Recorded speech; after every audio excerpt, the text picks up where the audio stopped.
ఎట్టకేలకు కాంగ్రెస్ పార్టీ అత్యున్నత కుటుంబమైన గాంధీ కుటుంబ సభ్యులు ఎక్కడి నుంచి పోటీ చేయనున్నారనే అంశం తేలిపోయింది. సోనియా గాంధీ ప్రత్యక్ష రాజకీయాల నుంచి తప్పుకొని రాజ్యసభ ద్వారా పార్లమెంటులో అడుగడిగిన వేళ అటు రాయబరేలీ ఇటు అమేఠీ ఇవి రెండూ ఖాళీగా ఉన్నాయి.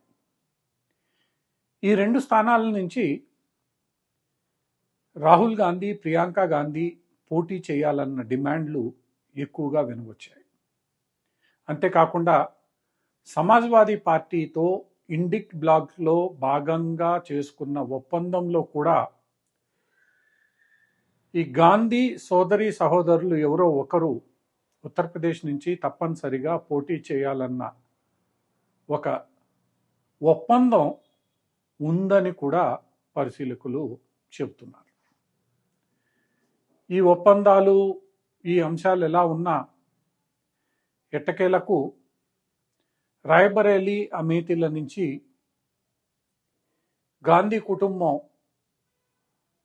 ఎలా పోటీ చేస్తోంది, ఎవరు పోటీలో నిలవబోతున్నారన్న అంశానికి నేటి ఉదయం తెరపడింది. తల్లి సోనియా ప్రాతినిధ్యం వహించిన రాయబరేలీ నుండి బరిలో నిలవాలని రాహుల్ గాంధీ నిర్ణయించారు.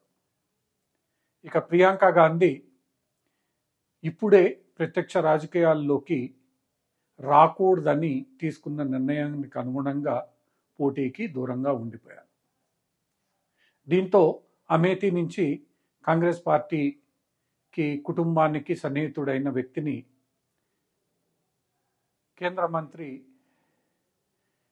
స్మృతి ఇరానీకి వ్యతిరేకంగా నిలబెట్టడం జరిగింది. ఇలా చాలా జాప్యం తర్వాత వెలువడిన ఈ ప్రకటన పట్ల భారతీయ జనతా పార్టీ తీవ్రంగా స్పందించింది. వాయనాడ్లో రాహుల్ గాంధీ ఓడిపోతున్నాడనే భయంతోనే తల్లి స్థానాన్ని రాహుల్ గాంధీ ఎంచుకున్నాడని, తాను 3 సార్లు గెలిచిన అమేఠీ నుంచి ఎందుకు నిలబడడం లేదని, అక్కడ కూడా ఆయనకు ఓటమి భయం పట్టుకుందని బీజేపీ వ్యాఖ్యానించింది. ఈ వ్యాఖ్యానాలు ఎలా ఉన్నా వాయనాడులో పోలింగ్ పూర్తయిన 2 రోజుల తర్వాత రాహుల్ గాంధీ అమేఠీ, రాయబరేలీ స్థానంలో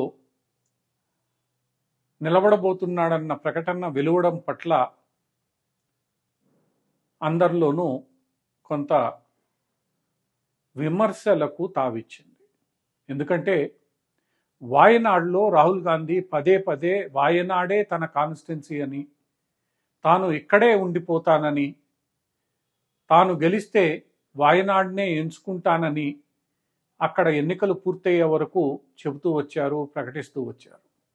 అయితే ఇప్పుడు రాయబరేలీ నుంచి పోటీ నిలబడ్డాలని రాహుల్ గాంధీ నిర్ణయించుకోవడం పట్ల వాయనాడు ప్రజలు అసంతృప్తితో ఉన్నారు. అయినప్పటికీ ఈ అసంతృప్తితో ఉన్న ప్రజలు ఇప్పుడు స్పందించడానికి అవకాశం లేదు. ఒకవేళ రాహుల్ గాంధీ గెలిస్తే రాహుల్ గాంధీ వాయనాడులో ఉండాలని మాత్రం వీరు కోరుకుంటున్నారు. రాహుల్ గాంధీ ఎట్టి పరిస్థితుల్లోనూ వాయనాడ్ను వదిలిపెట్టకూడదని, అదే చేస్తే కేరళ ప్రజలను మోసం చేసినట్లేనని పలువురు వ్యాఖ్యానిస్తున్నారు. ఏది ఏమైనప్పటికీ గాంధీ కుటుంబానికి కూడా సురక్షితమైన స్థానాలు దేశంలో లేకుండా పోయాయనేది మాత్రం ఈ మొత్తం వ్యవహారం రుజువు చేస్తోంది. అంటే ప్రజల మద్దతు లేకుండా ఎంతటి అత్యున్నత శ్రేణి నాయకుడైనా సురక్షితం కాదనే విషయాన్ని ఈ ఉదంతం తేటతెల్లం చేస్తారు. అయితే రాయబరేలీ ప్రజలు రాహుల్ గాంధీ అభ్యర్థిత్వాన్ని ఎలా చూస్తారు? అక్కడ భారతీయ జనతా పార్టీ ఒక గట్టి స్థానిక అభ్యర్థిని ఇదివరకే ప్రకటించింది. వీరిరువురి మధ్య పోరు ఎలా ఉండబోతోందన్న అంశం ఇప్పుడు అందరిలో ఆసక్తి రేకొత్తిస్తోంది.